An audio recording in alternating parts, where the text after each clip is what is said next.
So 6 hours ago, Big Papa Drag dropped a new collab video on his channel with Banana Jam, Palomas, and Boozer, and they revealed everything that you need to know regarding the upcoming events. And there's some crazy stuff in there that has been said. We're going to go over it, and I will give you a quick summary. If you don't know who Big Papa Drag is, I will put the video and the link in the description below. He's an official content creator, so go ahead and show him some love. And now let's go over the points, okay? All right, so the first thing, they did kind of like a quiz where they have to guess champions with hints and champions that are connected to the event and story. By the way, the whole campaign is called the Web of Corruption, which is kind of similar to the Chaos Awakes campaign, if you want to say so, where Kurosa was the event dungeon boss.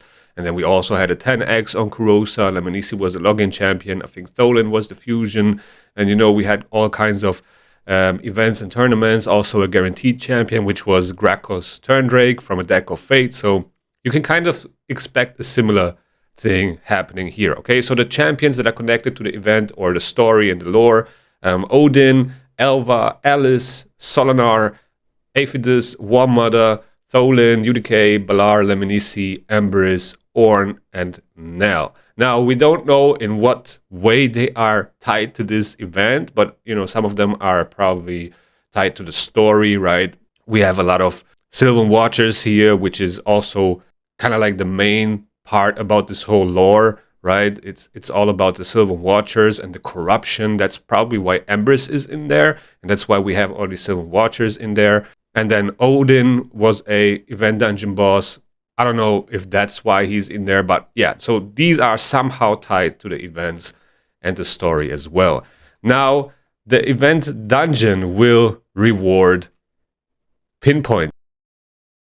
Kind of a bummer because Pinpoint fell off a little bit since the Total Guard Mercurial meta. You know, it's better than Pinpoint, and that's why people, you know, started using Mercurial instead of Pinpoint, because Pinpoint kind of protects you only once, or as long as you have those intercept buffs from debuffs, right? Or from crowd control debuffs, where Total Guard just keeps refreshing every time you take a turn. So yeah, Mercurial kind of replaced Pinpoint in that regard, and you can get it for free from the Grim Forest just by completing it, right? It's basically a free-to-play set, where Pinpoint you know, is more of a pay-to-win set because you have to farm the event dungeon pretty hard to get good pieces, okay? So that's kind of a bummer. A lot of people were anticipating a Chronophage event dungeon, but, you know, I have to say we had, I think, 2 Chronophage event dungeons in a row, so I guess it's fair to say that, you know, now we have a Pinpoint event dungeon, okay, I guess. At the same time, maybe, you know, things will change again, because the first time Chronophage got released, everybody was like, that's a bad set, right? And it really was bad. But now with Mercurial, it kind of became meta to, you know, a combination of those two 9-piece sets, right? If you have 4-piece Chronophage, 4-piece Mercurial, all of a sudden Chronophage actually works. So yeah, maybe we'll see a comeback for the Pinpoint set at some point, who knows? So I will still farm it a bit, but not, you know, as crazy as I did the other ones. So yeah, we will see, okay? But yeah, Pinpoint set kind of disappointing a little bit. And this right here will be the new event dungeon boss, Araya the Mourned, I guess. A Void Legendary champion, who could have guessed? Attack-based from the Sylvan Watchers, looks amazing. Kind of reminds me a little bit of Sanguine Maria, the way she holds those weapons and the style overall. Attacks one enemy 2 times, that's the A1. Each hit will ignore 15% of the target's defense. That is pretty strong for an A1. Death ignore on the A1 and the double hit. Heals this champion by 30% of the damage inflicted. It's also crazy, and grants an extra turn if this attack kills the target. Wow. Amazing A1, to be honest. I hope she can smack. You can book it up 2 times, 20% more damage. This looks like a strong A1. Legacy of Despair is the A2. Attacks one enemy 2 times, so another 2-hitter. We're all about multi-hits now for the Mercurial meta, so that looks pretty awesome already. Before attacking, has a 75% chance, probably 100% chance if booked. Yes, correct, and you can book it down to a 3-turn cooldown. So 100% chance of placing Weaken on the target for 2 turns. Will ignore 15% of the target's defense and any block damage buffs. Wow, amazing. Will also ignore an additional 5% of the target's defense for each buff on this champion, stacks up to 35%. Wow, that is a crazy skill. If you have a lot of buffs, you basically don't need a Death Ignore set, so she will probably work perfectly fine in a Mercurial set, right? You will always have a buff ready with the Total Guard will always give her 5% additional Death Ignore. She ignores 15% already, so that's 20%, and then every additional buff, another 5%. So you can stack it up to 50% with this A2, all right? Reduces the cooldown of this champion's, this Cordant Fury, which is the A3, by 1 turn and places a stun debuff on all enemies for 1 turn. If this attack kills the target, this debuff cannot be resisted or blocked. Crazy, okay? Crazy. This is kind of a Stormcaller stun, okay? This debuff cannot be resisted or blocked. Amazing. Then the A3, Discordant Fury, attacks all enemies 3 times. All right. Before attacking, places a 50% increased attack buff on this champion for 2 turns. This is exactly what Corpse Flower needed, right? She kind of needed that increased attack before she goes with the double hit AoE. But this champion hits 3 times and is self-buffing, so already meta, okay? I'm just looking at this kid and I feel like she's instantly meta, right? Each hit has a 100% chance if booked, so you can book it down to a 3-turn cooldown and book it up to a 100% chance of stealing 1 random buff from each enemy. So each hit will be able to steal a buff. Fills this champion's turn meter by 10% for each buff stolen. Okay, so you kind of want to have a little bit of accuracy on her so she can steal some buffs, but it's not mandatory, to be honest. And the passive. This champion deals 30% more damage while they are under 3 or more buffs. While this champion is under an increased attack buff, block debuffs, a veil or a perfect veil buff at the same time, prevents this champion's death, and their debuffs and instant effects also cannot be resisted. Wow, this is interesting, okay? Veil, block debuffs, increase attack. That kind of reminds of Duchess, right? She buffs all of this with 1 skill. So yeah, maybe we'll see a Duchess comeback here. I feel like this champion is going to be meta definitely. Triple hit AoE, triple hit, self-buffing, double hits on the A1, double hits on the A2, unresistible, stun, ignoring block damage, Death Ignore on A1 and A2. Yeah, amazing champion. And probably really hard to deal with in the event dungeon. And then, last but not least, we have an ally attack aura. In all battles, 35%, but only applies to Sylvan Watchers. Interesting. So kind of like a Unity champion, just that there's no second aura, just for Sylvan Watchers. So yeah, interesting aura. I don't think it's going to be used that much. Looks pretty amazing, and most likely this will be the champion that will be available through winning a Champ Chase tournament. That is my guess, right? She looks crazy good. So yeah, the event dungeon bosses always... besides Kurosa, were available, through Champ Chase tournaments. So I can definitely see that happening again. Now, the next point kind of pissed me off a little bit because it was about the dust reroll rework system, and there are no changes planned right now. Okay, Plarium basically said it's RNG. We are a gacha game. So if you have to roll your Ascensions 50, 60, 70 times, they don't care. All right, they don't care. It's RNG. All right, that's what it is right now. And I totally disagree with that because, there should be a limit. You shouldn't have to invest 300, 400 dust in one piece. That's just ridiculously high. Obviously, it shouldn't be for free, but, the fact that it can get to that amount of dust needed for one piece, and it doesn't even matter if it's rare, epic, legendary, or mythical.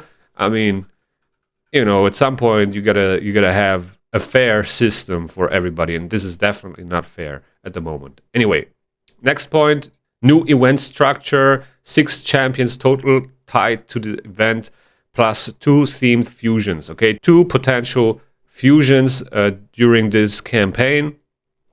6 new champions in total. We just saw the event dungeon boss, then we're going to have 2 fusions, that's free. And then maybe another free, a login champion, and then another 2, okay? That's how it's going to be. And we kind of saw the same thing, like I already said, in the Chaos Awakes campaign, which is, really similar to this one. We had, Kurosa, the mythical champion. Maybe we will get a new mythical champion now too. We had Lemnisci as the login, Tholin as the fusion, Grakos Turndrake as the Deck of Fate champion. I don't remember who else there was. Balar from Hero's Path, I believe. So that's, something like this can happen again, okay? And then the next point was for the filter system for artifacts and accessories. And they asked if they're going to add more stuff to filter accessories for the sets, right? And they said yes. In general, they don't know when they will be done with the filter. They're definitely going to add more stuff to it, always trying to improve it, which is very nice. I love to hear that. We definitely need more improvements to make it easier for us, to sort out artifacts and accessories and, just to speed it up a little bit. And then the next point, free rewards, loyalty program coming with a free champion. So a new login champion, as expected. Other event champs, one of the remaining champions will most likely be obtainable through a guaranteed event path, similar to Deck of Fate or Titan Path. Already covered that, kind of.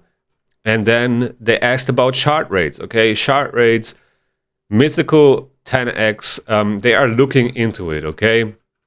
They basically said the 10x, 15x, 25x is kind of outdated. They introduced that years ago. Now we have way more champions in the game, and the chances are outdated. And they said, Banana Jam said they're looking into it. Now what that exactly means, I have no idea. And there's also no time frame for mythical 10x events.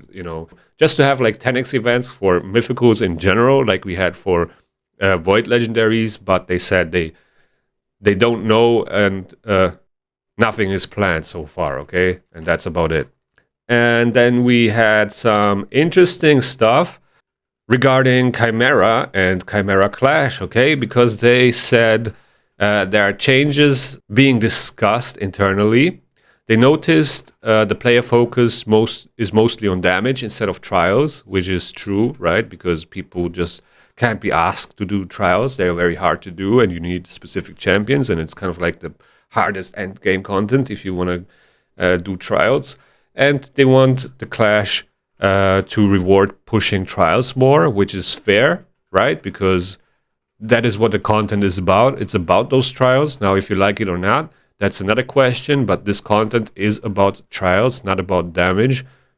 Obviously also about damage, but the focus is more on trials. That's just how it is. And to be more rewarded for it just makes absolute sense. It doesn't matter what you think or argue there. It's just the way it is with this content, okay? Where in Hydra, it's all about damage. With the Demon Lord, it's all about damage. But with Chimera, it's all about trials, okay?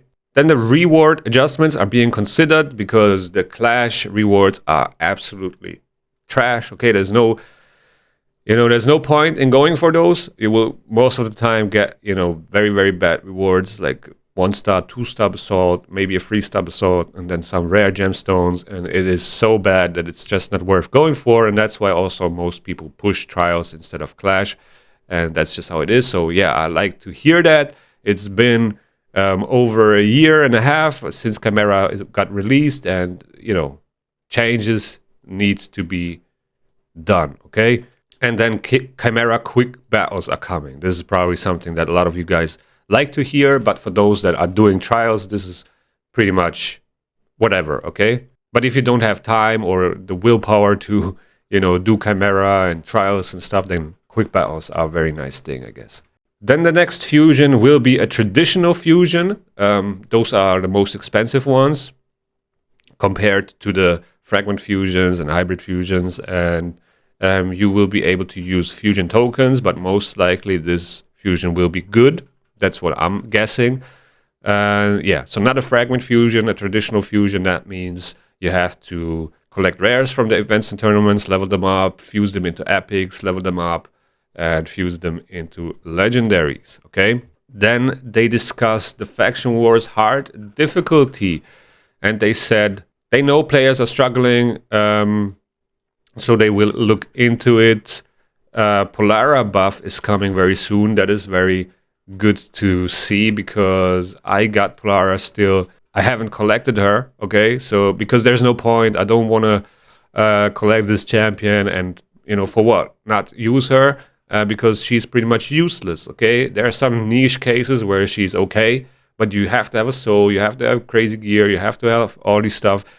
I mean, this is most of the time the case, but still, she just doesn't work the way she's designed. That's another thing and another topic. But yeah, she's very bad at the moment. Probably one of the worst mythicals alongside Frolny.